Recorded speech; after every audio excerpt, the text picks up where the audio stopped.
I'm TLARA, and I frequently reflect about how my life would have turned out if my mother hadn't been ill. Everything changed when she died when I was 6 years old. Her laughter used to fill our home, and pictures of our contented family adorned every wall. It was quite difficult for Dad. He seldom talked for months.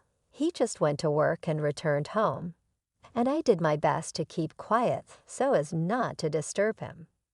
At the time, I didn't really comprehend death.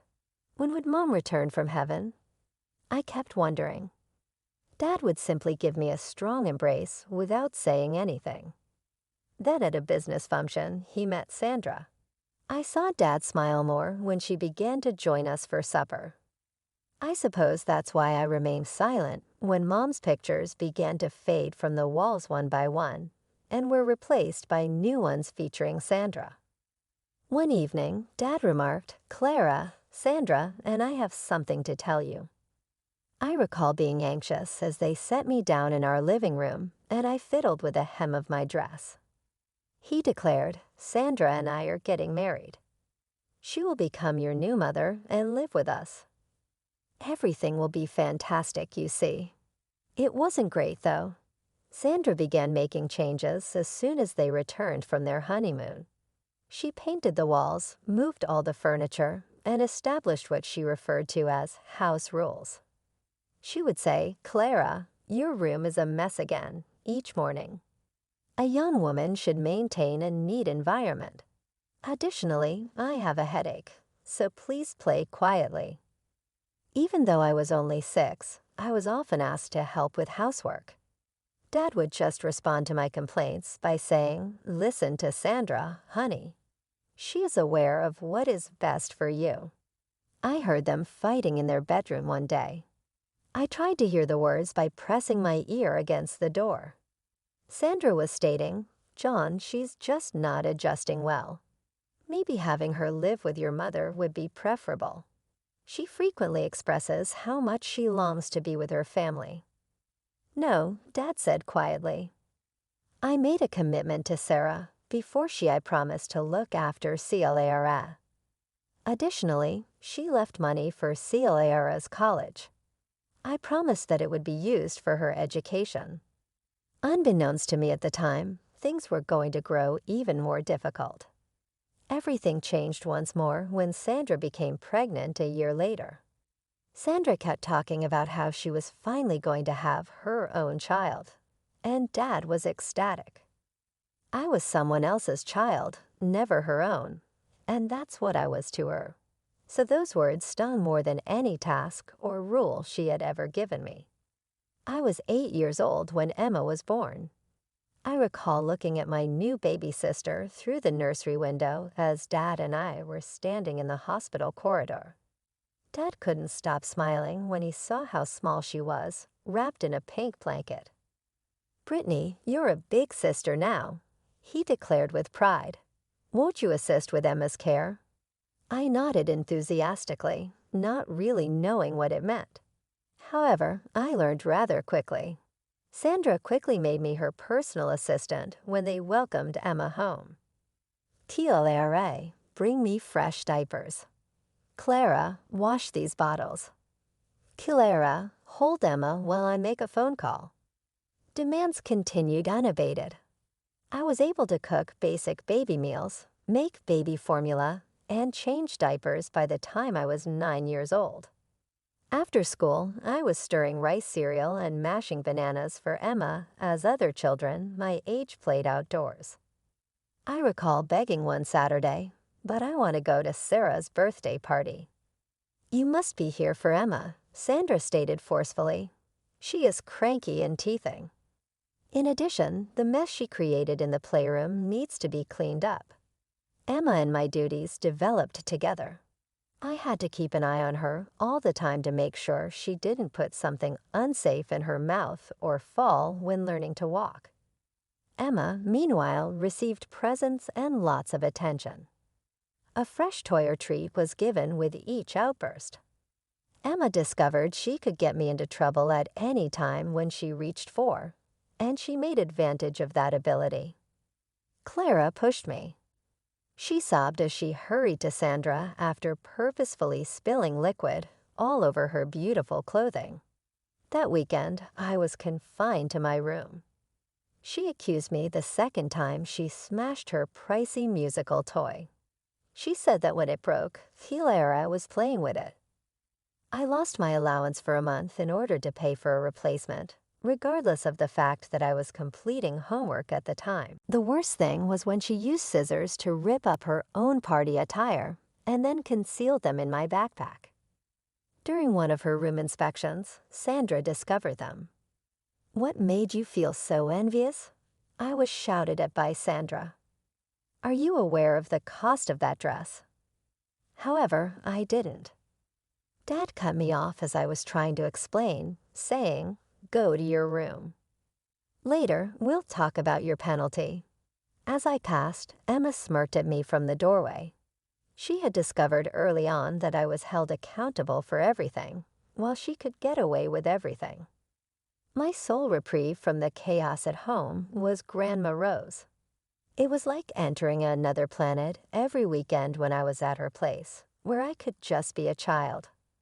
Her home was warm and inviting, with the aroma of freshly made cookies and unwavering affection. She would heap pancakes on my plate and remark, "Look at you, skin and bones. You're running around like Cinderella because of that woman." At Grandma's place, I was free to laugh as loudly as I wanted and wasn't subject to constant observation, unlike at home. Emma soon discovered that her typical strategies wouldn't work when she came to see me. Emma had stomped her feet and complained, "But I want ice cream before dinner." Grandma sternly stated, "Young lady, there are no rewards for tantrums, and we eat dinner first in this house." Emma never came back after that. "Grandma's house is boring," she told our parents. What she meant was that Grandma's house had rules that applied to everyone equally. Then came the day that changed everything. Emma had thrown a particularly dramatic fit about doing her homework, and Grandma happened to be visiting. "John," Grandma said to Dad, her voice stern, "that child is terribly spoiled. Sandra, you need to handle this better. You're raising a little tyrant." Sandra's face turned red. "How dare you criticize my parenting? You have no right." "I have every right when I see my granddaughters being treated so differently," Grandma shot back. "Look at what you're doing to Thilaera." That night, I heard more shouting from downstairs. Sandra was crying, saying she wouldn't tolerate such disrespect. Dad, as usual, took her side. The next day, Sandra announced that we would no longer be visiting Grandma Rose. "But that's not fair," I protested. "Life isn't fair," Sandra snapped. "And if I catch you trying to contact her, you'll be grounded until college." College, that word became my lifeline during the next couple of years. I threw myself into studying, counting down the days until graduation. Mom had left money for my education. I'd overheard Dad talking about it enough times. That money was my ticket out. Then came graduation day. I was still in my cap and gown when Dad and Sandra sat me down for a serious talk about college. Dad started, not meeting my eyes. "We've decided to save that money for Emma's education instead." The world stopped. "What?" "Your sister has such bright prospects," Sandra added smoothly. "And you, well, you're more suited for practical work." Something inside me snapped. For the first time in my life, I screamed, "That's my money. Mom left it for me. You promised her, Dad. You're just a liar." "You ungrateful girl." Dad shouted, his face red. "After everything we've done for you, get out. Tomorrow you can start your adult life somewhere else." I didn't wait for tomorrow. I ran upstairs, threw some clothes and essentials into my backpack, grabbed the hidden photo of Mom, and walked out.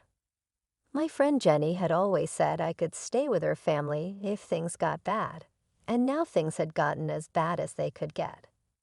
Life as a waitress wasn't what I dreamed of doing after high school, but it paid the bills fairly. I started at the Silver Spoon, a busy downtown restaurant, working double shifts whenever I could. My feet ached every night, and I smelled like French fries and burger grease, but at least I was free. Jenny's parents were amazing, letting me stay with them for those first few months. But I knew I couldn't impose forever. That's when I met Maria, another waitress at the restaurant who was looking for a roommate. The apartment's tiny, she warned me, and the neighbors are loud, but it's cheap. She wasn't kidding about tiny. Our shared apartment could barely fit 2 beds and a couch, but it was ours, and neither of us had to answer to anyone else. We worked the same shifts, shared grocery bills, and somehow made it work. Any plans for school? Maria would ask sometimes as we counted our tips after closing. I'd just shake my head. With rent, utilities, and food, I could barely save anything. College felt like a distant dream that had died the night I left home. Then, on a random Tuesday afternoon, my phone rang. I almost dropped the coffee pot I was holding when I saw the number. Clara, sweetheart, I've been trying to track you down. How's college going? My throat tightened. I'm not in college, Grandma. What do you mean? Your father had Sarah's money set aside. I found myself telling her everything, the fight, getting kicked out, working as a waitress. By the end, I was crying in the restaurant's break room, and Grandma was silent for so long, I thought we'd lost connection. Those miserable, selfish, she finally said, her voice shaking with anger. Listen to me, Ciela. I'm paying for your college, no arguments. Grandma, no, I can't let you. You're not letting me do anything. I'm doing it. Your mother was like a daughter to me, and I won't let them steal your future. Have you looked at any schools? I could try the local university. They have evening classes. Perfect. We'll get you enrolled for next semester. But Clara, she paused, let's keep this between us. I don't want to deal with your father or that woman. I laughed through my tears. Trust me, Grandma, neither do I. So that's how I became a full-time waitress and a part-time student. My day started at 5 a.m. with studying, then classes, then straight to work until closing. I'd come home exhausted, feet blistered, smelling like restaurant food, only to crack open my books again. Maria thought I was crazy. Girl, when do you sleep? Sleep is for the weak, I joked, downing my 3rd cup of coffee. But for the first time since I'd left home, I felt like I was moving forward. Every test I passed, every paper I turned in, felt like a small victory, not just for me, but for Mom too. I might not have gotten to use her money, but I was still going to get the education she'd wanted for me. And the best part, nobody from my family knew. They probably imagined me still serving tables, going nowhere in life. Let them think that. I was done trying to prove myself to people who'd never cared anyway. I was studying for my business management final when Emma's message popped up on Facebook. There she was, grinning beside a brand new red Mercedes, wearing designer clothes that probably cost more than my monthly rent. Look what Mom and Dad got me for my birthday. Not that you'd know anything about nice cars, huh? Still serving burgers must be fun. Watching everyone else live their best life while you're stuck being a waitress forever. The next photo was of her college acceptance letter. Got into state. Mom and Dad are paying for everything. Tuition, housing, meal plan. They even promised me a spring break trip to Europe. But hey, at least you get free fries with your shift meal, right? I stared at my textbook, then back at her message. I could have told her about my 3.9 GPA, about how I was about to graduate with honors. Instead, I clicked block user and went back to studying. 3 weeks later, I graduated with my business degree. Only Grandma was there to watch me walk across the stage, but that was all I needed. We went out for dinner afterward, at a different restaurant, of course. Back at work, things started changing. Mr. Peterson, the owner, called me into his office one morning. "Brittany, we've noticed how hard you work. How would you feel about becoming shift manager? You know this place inside and out. The staff respects you, and you've got the education for it now." That was just the beginning. 6 months later, I was promoted to floor administrator. My salary doubled, and suddenly I could afford to move out of the tiny apartment I shared with Maria. Years passed, and I kept climbing. By 30, I was running the whole place. The Silver Spoon had transformed from a regular downtown restaurant into one of the city's top dining spots. My name was on restaurant industry magazines, but my family still thought I was just a waitress. My new apartment was in one of those fancy high-rises downtown, with floor-to-ceiling windows and a view of the city. Every morning, I'd stand there with my coffee, watching the sunrise, thinking about how far I'd come from that scared teenager who ran away with just a backpack. It was a quiet Monday morning when I got the Facebook message from Mrs. Roberts, our old neighbor. We've kept in touch over the years.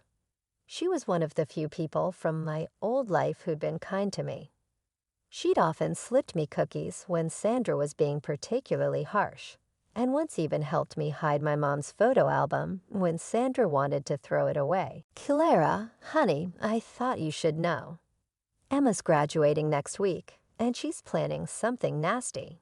She's made reservations at the Silver Spoon. She knows you work there. She's been bragging to everyone about how she's going to have you wait on her table. Says it'll be hilarious to have her college dropout sister serve her graduation party. She's invited all of her snobby friends and even some of our old neighbors. She's been telling everyone how she's going to show them what a failure you turned out to be. I thought you should know." I sat back in my leather office chair, looking out over the restaurant floor through the one-way glass. The lunch rush was just beginning, and I watched my well-trained staff move efficiently between tables, like a perfectly choreographed dance. A slow smile spread across my face as I opened our reservation system. Sure enough, there it was. Emma Wilson, party of 15, Saturday, 7:00 p.m. Graduation celebration. She'd even added a special note requesting the best table in the house. Price is no object. My fingers hovered over the keyboard. I could cancel it, one click, and their reservation would disappear. I could have Janet call with some excuse about a plumbing emergency or a double booking. But no, I had a better idea. I picked up my phone and called Grandma, who answered on the second ring. She was probably in her garden. She always kept her phone close while tending to her prized roses. "You'll never guess who's coming to dine at my restaurant," I said when she answered. "Who?" "Emma and Dad and Sandra. They're coming to celebrate her graduation. Apparently, she specifically chose this place to humiliate her waitress sister. Mrs. Roberts just warned me about it." Grandma's voice turned sharp. "Cancel their reservation. You don't need that kind of negativity in your life, Clara. Haven't they hurt you enough?" Actually, I couldn't help grinning as I looked at the framed Businesswoman of the Year award on my wall. "I have a better idea. How would you like to come to dinner that night? I'll give you the best table in the house, behind the marble column by the waterfall wall. You'll be able to see everything, but they won't see you." There was a pause. Then Grandma started laughing, that deep, mischievous laugh that always meant trouble when I was growing up. "Oh, you devious girl. Count me in. Should I wear my pearls for the occasion?" "Perfect. I'll have Carlos make your favorite chocolate souffle. He's been practicing that new raspberry sauce you liked last time." "I'll bring my camera," Grandma chuckled. This is going to be better than those reality TV shows you used to watch. After we hung up, I called in my assistant. Janet, clear my schedule for next Saturday evening and make sure the staff knows I'll be handling a special table personally. Of course, Miss Wilson. Anything else? Yes. I smiled, running my finger along the spine of my business management degree diploma hanging on the wall. Make sure we have our finest champagne chilled, and have Miguel prepare his special caviar appetizers. I have a feeling it's going to be quite a memorable night. As I looked out over my restaurant again, I couldn't help but think how perfect this was. Emma had always loved her little power plays, her attempts to humiliate me. Well, this time she was walking right into my territory, and I was ready. Saturday evening arrived, and the restaurant was buzzing with its usual weekend energy. I watched from my office as my sister's party arrived. Emma in a designer dress that probably cost more than most people's monthly salary, Sandra with her typical overdone makeup, and Dad looking older than I remembered. They were surrounded by Emma's friends, all dressed to impress. I could see Grandma at her hidden table, pretending to read the menu while watching everything. She gave me a subtle wink when I passed by. "Excuse me." Emma's loud voice carried across the restaurant. I specifically requested my sister, Cilara, as our server. Where is she? I smoothed down my tailored suit jacket and approached their table. Emma's face lit up with malicious delight when she saw me. "Oh my God, everyone, this is my sister I was telling you about." She gestured at me like I was some exhibit at a zoo.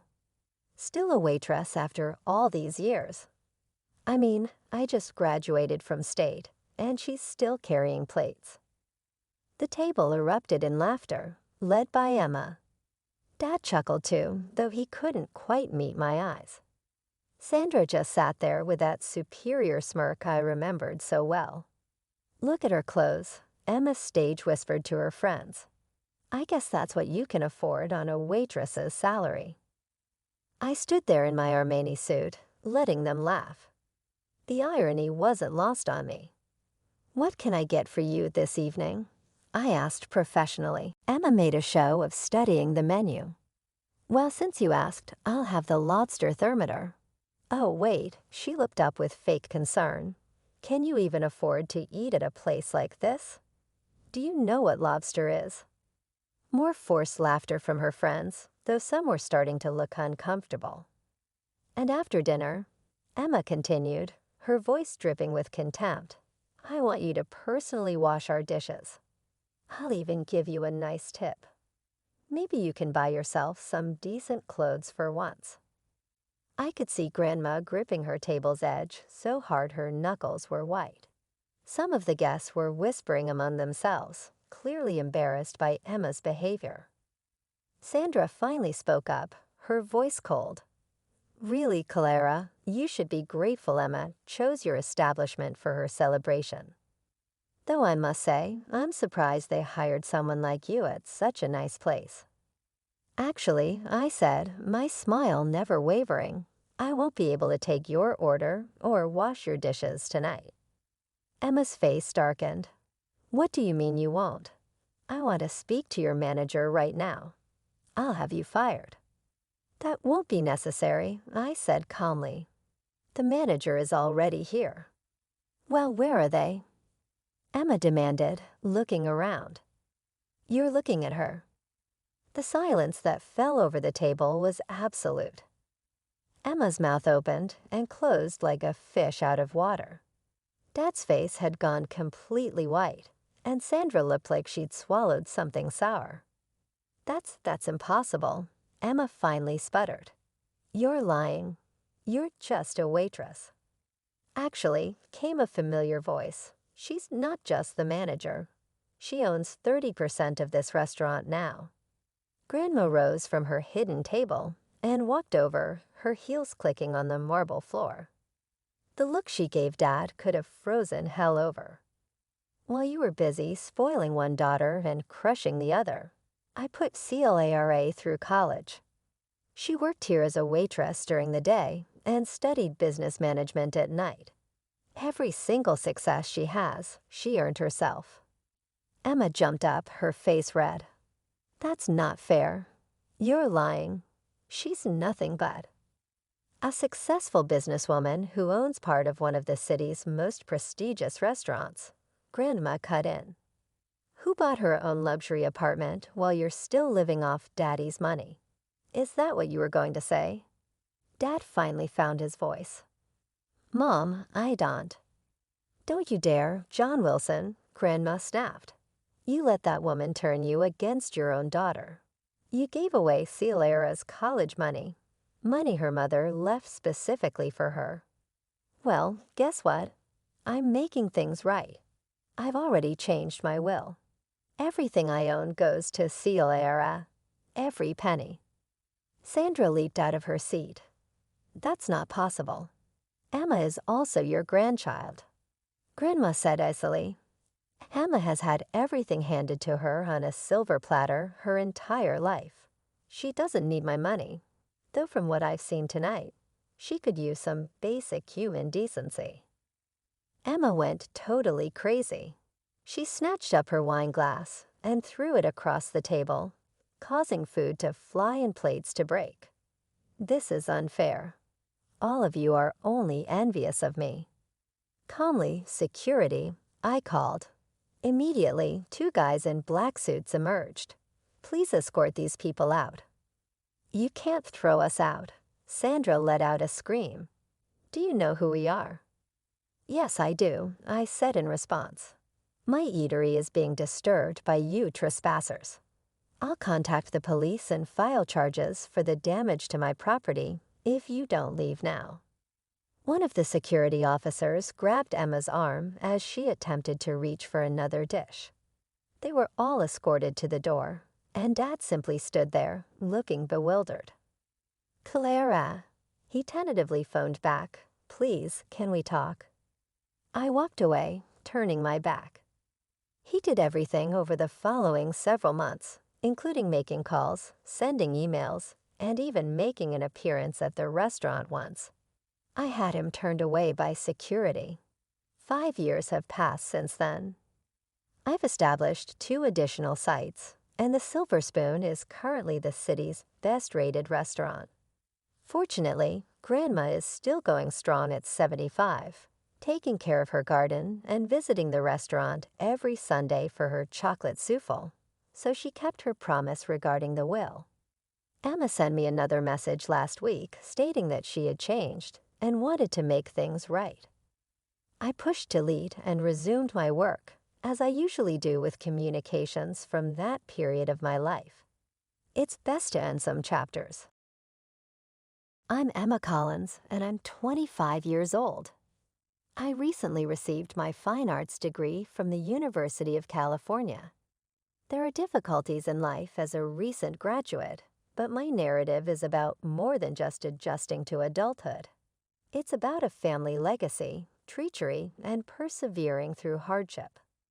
My mother, Olivia Collins, was the center of my world as a child. She was a brilliant chef and businesswoman who was also a careful planner in addition to being an amazing cook. Even before her cancer diagnosis, she had a purpose in life and made sure I always had a safety net. She had guaranteed both her and my future. She poured her heart and soul into building the family bakery from the ground up, making it one of her most treasured belongings. She left the company to me when she died 4 years ago so that I would have something to cling to, a piece of her that would never die. When she said, Emma, this bakery is more than just a business.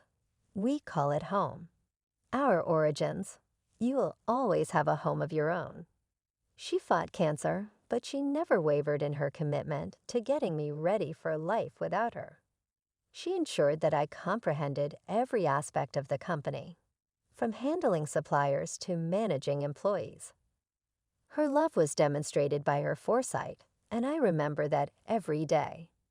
But life wasn't always easy. Before it all broke apart, my parents' marriage lasted 10 years.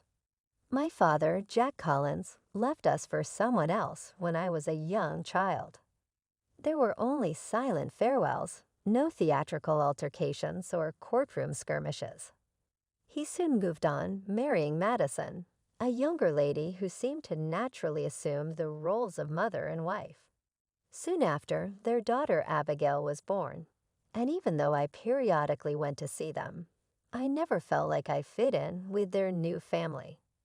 Madison was always polite but distant, the kind of stepmother who made you feel like a guest rather than part of the household.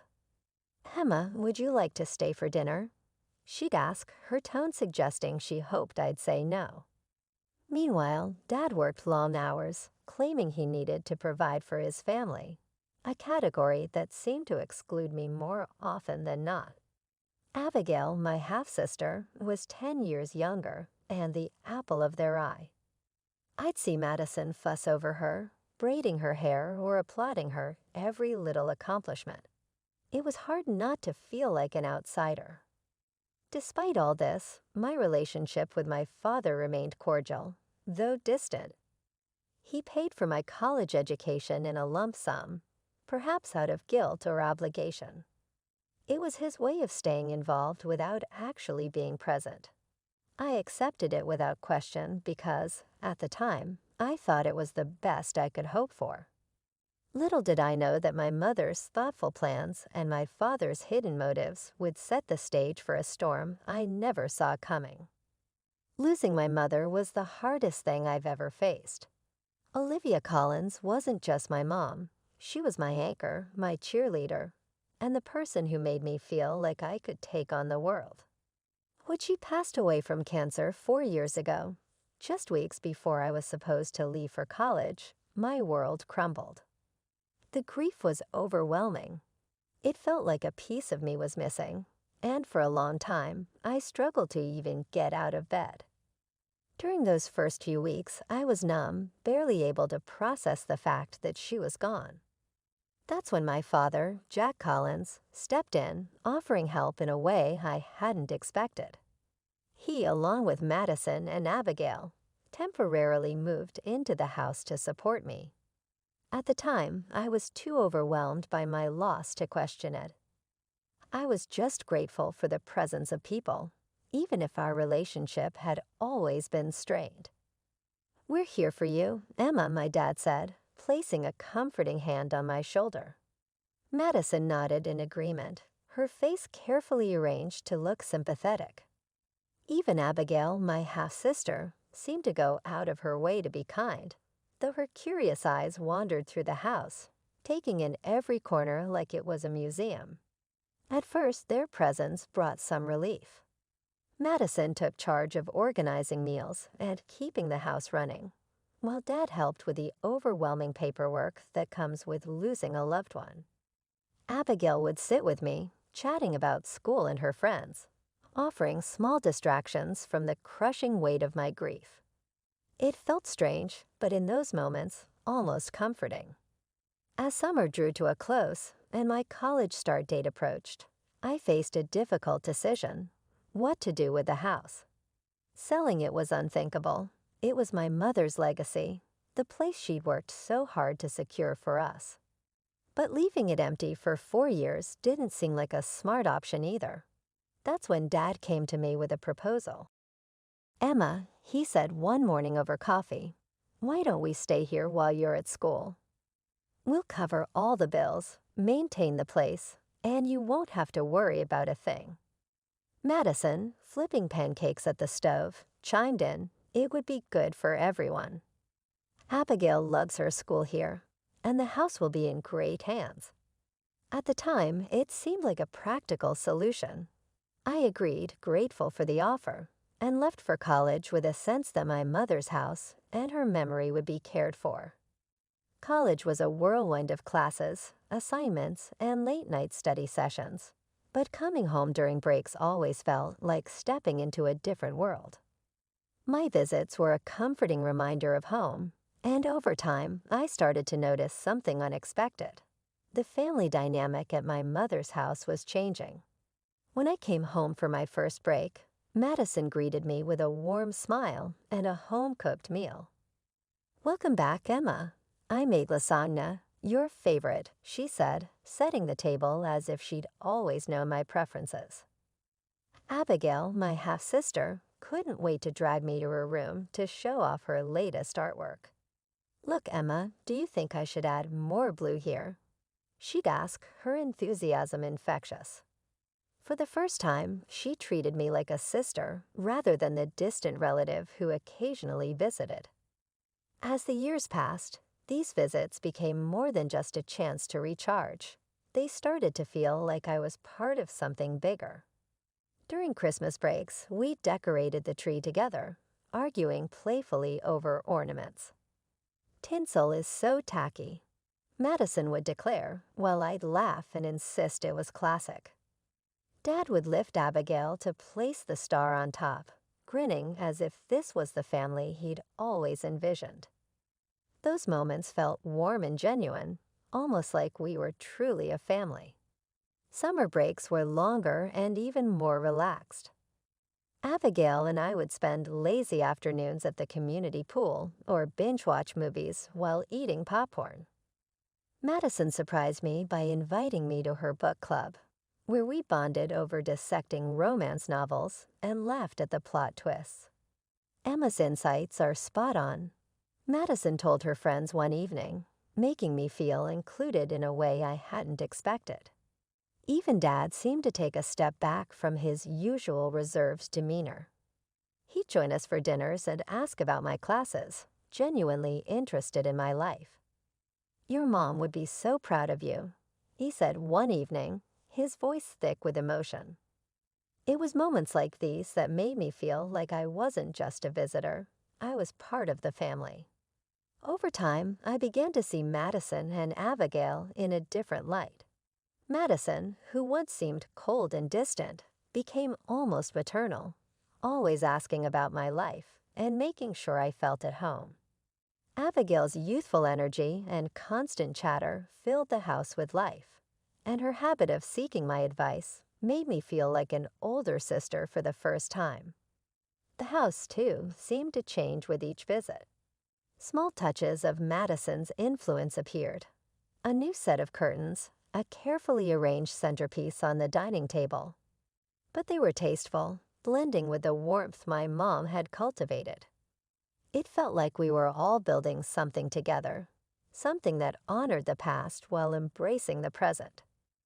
By the time I graduated, I genuinely believed we'd created a strange but functional family dynamic. It wasn't perfect, but it worked.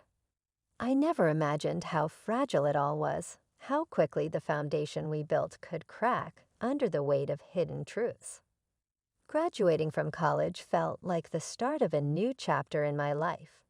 After 4 years of hard work, late-night study sessions, and dreaming about my future, I finally had my degree in hand. I'd landed a job at a local firm back in my hometown, and the thought of returning to the house I'd grown up in filled me with a sense of comfort and excitement. My mother's house, my house, was waiting for me, a place where I could finally settle down and start building my career. The June afternoon I arrived back home was bright and warm, the kind of day that fills you with optimism. As the taxi pulled up to the driveway, I smiled at the familiar side of the house. The garden looked well-maintained, though the roses my mom had planted seemed slightly different from how she tended them. The house felt the same, yet subtly altered by the small changes Madison had made over the years. New curtains, a different paint color on the shutters. It all looked welcoming. I couldn't wait to step inside and claim my room once again. Dragging my suitcases up the front walk, I reached for my keys, eager to walk into the home that had always been a safe haven for me. But when I slid the key into the lock, it wouldn't turn. Frowning, I tried again, jiggling the key slightly. Still nothing. Confused, I muttered to myself, "What the hell?" and knocked loudly on the door. Surely it was just a mistake, a new lock installed without anyone thinking to send me a spare key. After a moment, the door opened and Madison stood there, her expression shifting from surprise to discomfort in an instant. She was wearing an apron dusted with flour, as if she'd been baking. "Emma," she said, her voice hesitant, "what are you doing here?" I wheeled my suitcase into the entryway, ignoring the awkwardness in her tone. "What do you mean?" "I live here," I replied, scanning the living room, which looked subtly different from how I'd left it. New furniture arrangements, a different rug. Why were the locks changed? Before Madison could answer, Dad appeared from the living room, his face pale and movements stiff. Abigail trailed behind him, looking nervous but staying silent. "Emma," Dad began, rubbing the back of his neck, a telltale sign he was uncomfortable. "Let's talk in the office for a minute." Alarm bells started ringing in my head as I followed him to the small office that used to belong to my mom. The walls were still lined with her books and certificates, but the air felt heavy, as if the room itself knew what was coming. Dad closed the door behind us and turned to face me, his hands shaking slightly. "Emma," he started, his voice low. "There's something I need to tell you." He paused, and I could see the weight of his words pressing down on him. Madison thinks this house belongs to me." I stared at him, uncomprehending. "What are you talking about?" "Mom left this house to me. It's in her will." He nodded, avoiding my eyes. "I know that, but when we moved in, I told Madison it was mine, that I'd given it to your mom out of kindness after the divorce, and that when she passed, it came back to me." The betrayal hit me like a punch to the gut. "You lied to her for 4 years. You let her believe this was your house, and now you're telling me that she doesn't even know it's mine." Dad's shoulders slumped. "I didn't think it would matter. You were at college, and we needed a place to stay. I thought it would be temporary." Anger and disbelief surged through me. "Temporary? This is my house, Dad, Mom's house. And you're telling me you've been living here, letting Madison act like it's hers while you lied to her and to me." "I was going to tell her the truth," he said weakly, but his words rang hollow. "Just give me some time to figure out how to handle this." I shook my head, furious. "You've already had 4 years, Dad." At that moment, Madison knocked on the door. Her voice was sharp. "Is everything okay in there?" The tension was suffocating, but one thing was clear. I wasn't going to let them continue this charade. The first few days back in the house were awkward, but I tried to convince myself that things would get better after the confrontation with my father. I chose to keep quiet for the time being, hoping he would resolve the situation as promised. But the atmosphere in the house shifted almost immediately, and Madison's behavior quickly took a turn for the worse. It started with small things, comments that sounded polite on the surface, but were laced with subtle jabs. "Emma, I reorganized the pantry for efficiency. You probably didn't notice since you've been so busy with college," she'd say, smiling too sweetly. Then there were the accidents. One morning, I found my favorite blouse in the laundry, ruined with bright pink streaks. "Oh dear," Madison exclaimed when I confronted her, her tone dripping with mock concern. I must have mixed up the laundry baskets. These things happen when a house gets too crowded. Abigail, who had once been eager to spend time with me, now seemed distant and aloof. She rolled her eyes whenever I entered the room and started referring to me as "that girl" during her loud phone conversations with friends. "Mom says it's weird you're still here." I overheard her whispering one evening. The words stung more than I expected. Madison's passive-aggressive jabs soon turned into outright hostility. One evening, as I poured myself a cup of coffee, she cornered me in the kitchen, arms crossed and her expression icy. "Emma, have you thought about getting your own place?" she asked, her tone casual but her words pointed. "You're starting a new job soon. It's time to think about living independently. You're a grown woman, after all. I clenched the mug in my hands, forcing myself to stay calm. Actually, I've talked to Dad about staying here for a while. He's fine with it. Her lips pressed into a thin line, and for a moment, I thought she might argue. Instead, she turned and left the kitchen without another word. But her actions spoke louder than anything she could have said. The next morning, I woke up to find the living room rearranged, my mother's favorite vase moved to a dusty corner shelf. It didn't match the new aesthetic, Madison said when I confronted her. My frustration grew, but I tried to hold my tongue, knowing any argument would only make things worse. The tension in the house was unbearable. Madison made it clear I wasn't welcome, and Abigail followed her lead, treating me with disdain. Even Dad, who had always been my safety net, seemed distant. He avoided eye contact and often left the house early in the morning, claiming work obligations. I started to feel like a stranger in my own home. Family dinners became a battlefield of subtle digs and uncomfortable silences.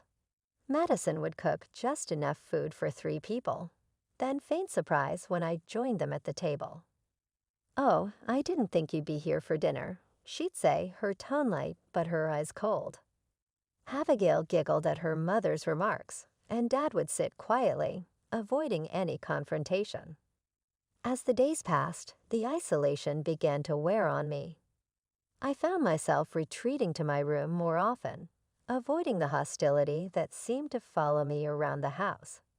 But even there, I couldn't escape the suffocating sense of betrayal.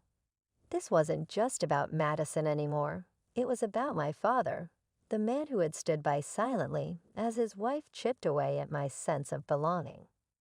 I tried to focus on my new job and reconnecting with old friends to distract myself, but the weight of the tension at home lingered. Each day, the cracks in our fragile family dynamic grew deeper, and I couldn't shake the feeling that I was being pushed out of my own life.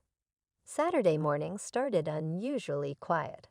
No sounds of Madison's weekend baking in the kitchen, no music blasting from Abigail's room, and no faint murmurs of the TV, where Dad usually watched sports. The silence was eerie, like the house itself was holding its breath. I slipped out of bed and padded downstairs, calling out, "Hello, Madison, Dad?" But there was no response. The kitchen was spotless, not just clean, but unused since the night before. The living room looked untouched, with throw pillows perfectly arranged on the couch. Even the usual clutter by the entryway, Abigail's shoes, Madison's handbag, was gone. A quick glance outside confirmed it. Dad's car wasn't in the driveway. I checked my phone, expecting a note or text explaining their absence, but there was nothing. Confused, I dialed Dad's number. It went straight to voicemail. Frowning, I tried a few more times before reluctantly calling Madison. She picked up on the 4th ring, her voice sharp and impatient. "What do you want, Emma?" she snapped. The sound of waves and tropical music played faintly in the background. "I just wanted to know where everyone is," I said, caught off guard by her tone. I woke up and the house was empty. She laughed, but it wasn't the warm kind of laugh. It was mean, cutting.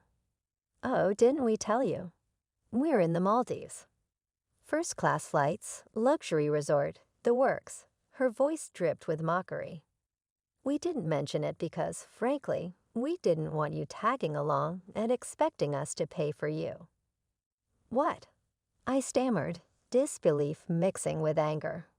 "Madison, what are you talking about? You left without saying anything."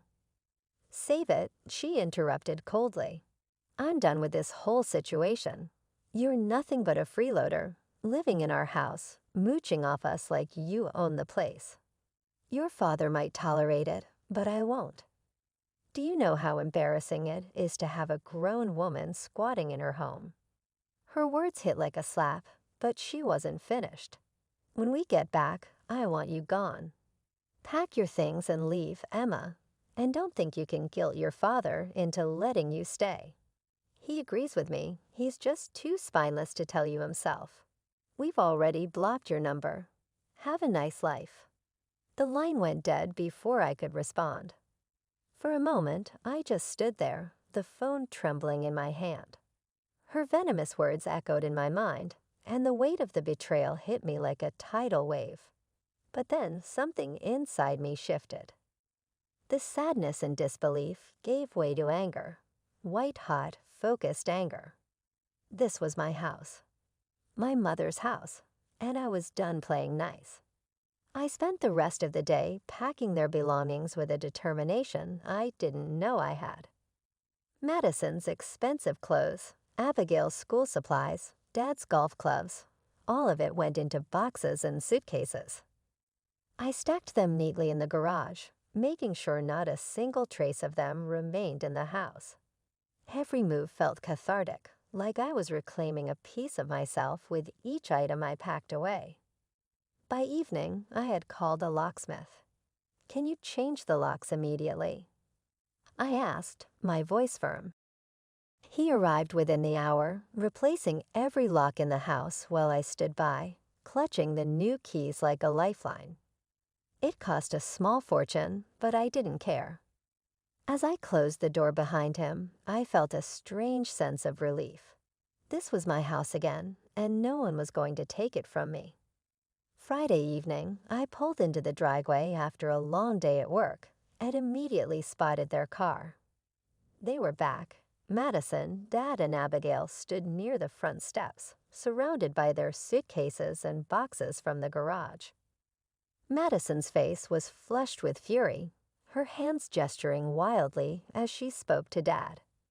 Abigail hung back, scowling, while Dad wore his usual look of quiet discomfort. As soon as I stepped out of my car, Madison's voice erupted. "How dare you change the locks?" she shouted, storming toward me. "This is our house. You have no right to lock us out." I ignored her ranting, walking calmly past them toward the front door. Madison followed close behind, her voice rising with every step. "This is breaking and entering. We're calling the police. You think you can just throw us out like we're nothing." I stopped at the door, turned, and faced her. Something inside me felt calm, steady, even as her words spat like venom. "No, Madison," I said firmly. "This isn't your house. It never was. This house belongs to me. My mother left it to me in her will. The only reason you've been living here is because I allowed it. And now I'm done." Her face twisted in disbelief. She turned to Dad, who stood frozen near the car. "Jack, tell her she's lying. Tell her this is our house," she demanded, her voice shrill. Dad looked like he wanted to melt into the pavement. He avoided my gaze as he shuffled uncomfortably, finally mumbling, "She's telling the truth." Madison's fury boiled over. "You lied to me," she shrieked, glaring at him. "You let me think this was your house, that you were doing me a favor by letting her stay. What else haven't you told me?" Her attention snapped back to me, her expression a mix of anger and desperation. "Emma, sweetheart," she began, her tone suddenly soft and saccharine. "We've had so many good times here. Holiday dinners, book club nights. This is a family home. Surely we can work something out." "No," I said, cutting her off. "We can't. Your things are in the garage. Take them and leave." Madison's mask cracked, her tone turning venomous again. "You ungrateful little. After everything we've done for you, this is how you repay us. You throw your own family out on the streets." "You've never treated me like family," I shot back, my voice calm but firm. "And don't pretend this is about loyalty. You tried to steal my house, Madison. My mother's house." Dad finally stepped forward, his voice trembling. "Emma, please. I know I've made mistakes, but we're family. We can figure this out. Just let us stay a little longer." I shook my head, meeting his pleading eyes with steel. No, Dad. You lied to her and you lied to me. You let her erase every trace of Mom from this house while you stood by and said nothing. I won't let you keep doing this. Madison tried one last time, her voice rising with desperation. You can't do this. We'll fight you on this, Emma. I opened the door and stepped inside, turning to face them one last time. You're welcome to try, I said simply, closing the door firmly behind me. Through the window, I watched them argue as they loaded the last of their belongings into the car. Madison screamed, Abigail cried, and Dad just looked defeated. As the car pulled away, a heavy weight lifted from my chest. The house was mine again, truly mine. In the days following their departure, the house felt eerily quiet, but the silence brought a surprising sense of peace. For the first time in years, I wasn't walking on eggshells or bracing for Madison's passive-aggressive remarks. The space was mine again, and with it came a clarity I hadn't felt in a long time. This was no longer just my mother's house. It was my sanctuary, my chance to start fresh. Cutting ties with my father and his family wasn't easy, but it was necessary. Dad tried to reach out a few times, calling from new numbers, and leaving voicemails full of apologies and promises to fix things. I didn't answer. His words felt hollow after everything he'd allowed to happen. I love you, Emma, he said in one message. I was just trying to keep the peace. But peace built on lies isn't peace at all, and I wasn't willing to compromise my dignity for his comfort anymore. Madison didn't bother trying to reach me. She'd made her feelings clear. Abigail's silence stung more than I expected, but I reminded myself that she was still young, caught in the crossfire of her parents' decisions. Even so, I knew it was better to let go of the toxic ties that had weighed me down for so long. With them gone, I turned my focus to rebuilding my life. The first step was reclaiming the house, not just physically, but emotionally. I rearranged the furniture back to the way my mom had it, repainting the walls in soft, warm tones that reminded me of her. I replanted the rose bushes in the garden, choosing the same color she had loved. Each small change felt like a step toward honoring her memory while making the space my own. Work became another anchor for me. My job at Marshall and Brooks Financial was challenging but fulfilling, and I threw myself into it with everything I had. My colleagues became friends, and for the first time, I started to feel like I was part of a community. Harper from the risk assessment team became a close confidant, and our lunch breaks were filled with laughter and brainstorming about future plans. Restoring my mother's bakery, which had been shut down since her death, was the most significant undertaking, though. The doors finally reopened after months of preparation and late nights. I was overcome with pride and a sense of belonging the first time I walked behind the counter, the aroma of freshly baked bread and pastries filling the air. The bakery was her legacy, not simply a company. It was up to me now to continue. I frequently reflected on all that had transpired during the quiet times, including the loss of those I had previously considered family, the heartache, and the treachery. However, I didn't think about it bitterly. Rather, I viewed it as a phase in my life that taught me the value of setting limits, respecting oneself, and the strength of beginning anew. Healing is difficult and not linear. But I felt hope, something I hadn't felt in years, as I stood in my mother's home surrounded by the life I was creating. I immediately realized why my mother had always advocated for future preparation. Even when the people I trusted most failed me, she had equipped me with the skills I needed to stand on my own. I knew I was ready to go when I noticed the roses in the garden, flowering in the dusklight. I owned this place and this existence. I would transform it into something lovely for her, myself, and the future she had always desired for me. My name is Kevin. This year, I turned 40. I work at a small-town factory near my home, manufacturing auto parts, mainly car lights. My job is to supervise temporary workers lined up on the assembly line and ensure we deliver the specified lights by the deadline. Some of these workers have issues that trouble me, and one such case is the recently joined Emily Smith. There are no problems with her work or performance. In Emily's case, it's not so much a problem as it is a concern. Emily didn't have lunch again today. I asked her, sitting in a corner of the cafeteria during lunch break. She looked up at me awkwardly. Yes, I didn't have time to buy, she said. You can leave the factory to buy some, I suggested. But wouldn't that be against the company's rules? She asked. It can't be helped. If you don't eat properly, it'll affect your work in the afternoon too, I replied. I'm sorry, but I don't have the money to buy food, she said. Again, she not only doesn't bring lunch, but she also barely has any money on her.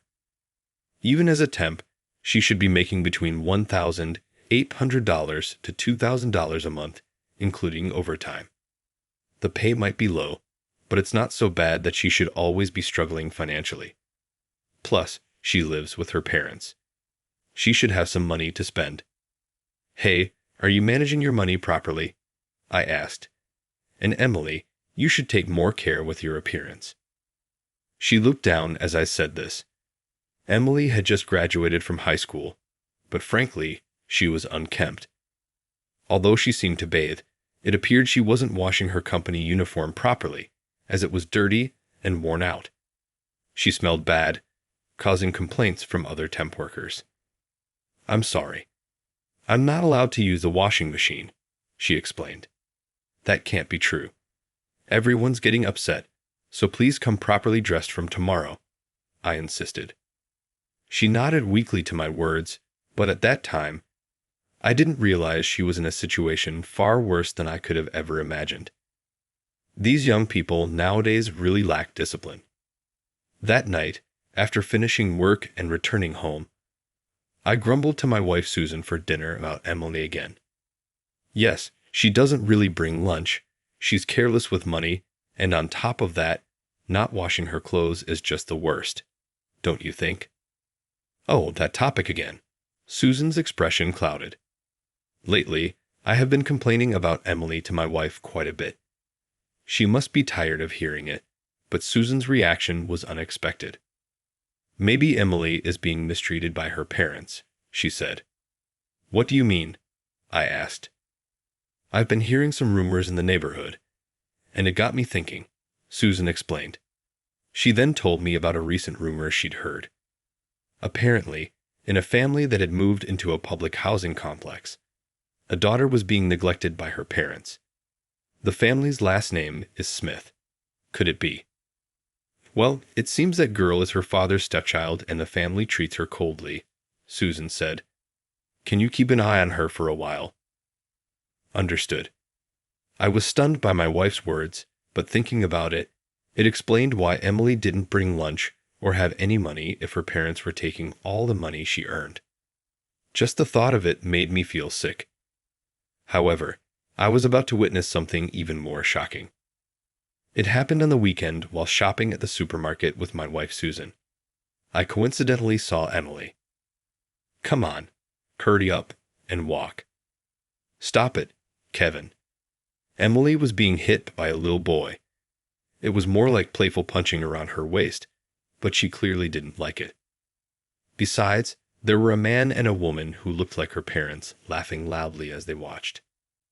Look, that's Emily, the girl you were talking about, Susan said. No doubt about it. Excuse me, I'll go over there for a moment, I said. Wait, Kevin, Susan called out. I approached Emily. Hey, what are you doing? I asked the boy, grabbing his arm. Let go, old man, he shouted. I looked at Emily. Hey there, Emily. What a coincidence meeting you here, shopping with your family. Huh. Yes, that's right, she said, her eyes filled with fear as they shifted towards her parents, who were watching me with suspicion. Are you Emily's parents? I asked. I've always been grateful for her help, I'm Kevin, the factory manager. Oh, is that so? Her father responded with a suspicious look and a curt greeting. But then he said something astonishing. About Emily's salary. Can it be raised a bit? She even does overtime, but doesn't bring in much money. Can something be done about that? Jerk, her mother shouted. We're letting you use our daughter. Pay her more.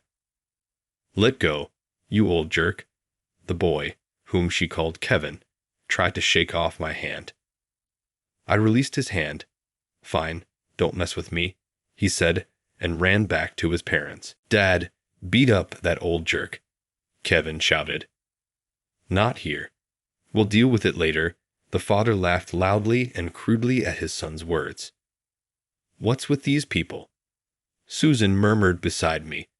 She gently tugged at my clothes, a signal to move away from these people. Well, we'll be going then. See you at work, Emily, I said. Hey, think about her pay raise, will you? The father shouted after us.